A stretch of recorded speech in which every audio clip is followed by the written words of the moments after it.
भारत की धरती पर जन्म लेने वाले महापुरुषों में महात्मा गांधी का नाम सबसे ऊपर लिया जाता है।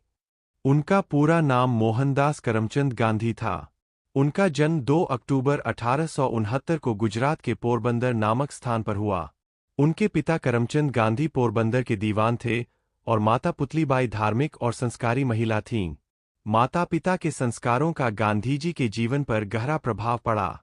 गांधीजी बचपन से ही सच्चाई और ईमानदारी में विश्वास रखते थे।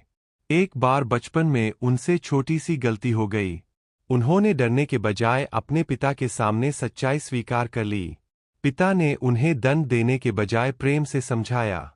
उस दिन गांधीजी के मन में यह बात गहराई से बैठ गई कि सत्य बोलने से मन हल्का होता है और आत्मा मजबूत बनती है। पढ़ाई पूरी करने के बाद गांधीजी वकालत पढ़ने के लिए इंग्लैंड गए।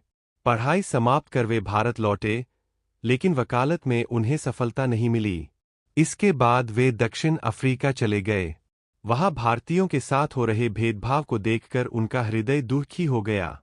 एक बार उन्हें ट्रेन के प्रथम श्रेणी के डिब्बे से सिर्फ इसलिए बाहर फेंक दिया गया क्योंकि वे भारतीय थे। यह घटना उनके जीवन का महत्वपूर्ण मोड़ बन गई। दक्षिण अफ्रीका में रहते हुए गांधीजी ने अन्याय के खिलाफ आवाज उठाई और सत्याग्रह का मार्ग अपनाया। सत्याग्रह का अर्थ था सत्य और अहिंसा के बल पर अन्याय का विरोध करना। उन्होंने लोगों को सिखाया कि बिना हिंसा किए भी बड़े से बड़ा संघर्ष जीता जा सकता है। उनके नेतृत्व में भारतीयों ने अपने अधिकारों के लिए शांतिपूर्ण आंदोलन किए और अंततः सफलता प्राप्त की।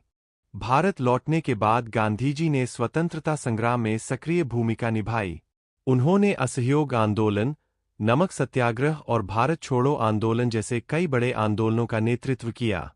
उन्होंने लोगों को स्वदेशी अपनाने, चरखा चलाने और विदेशी वस्तुओं का बहिष्कार करने के लिए प्रेरित किया। गांधीजी का मानना था कि आत्मनिर्भरता ही सच्ची आजादी की नींव है। गांधीजी केवल राजनीतिक नेता ही नहीं थे, बल्कि समाज सुधारक भी थे। उन्होंने छुआछूत के खिलाफ आवाज उठाई और हरिजन उत्थान के लिए काम किया। वे सभी धर्मों का सम्मान करते थे और आपसी भाईचारे का संदेश देते थे। उनका जीवन सादा था, साधारण वस्त्र, सादा भोजन और ऊंचे विचार। अंततः 15 अगस्त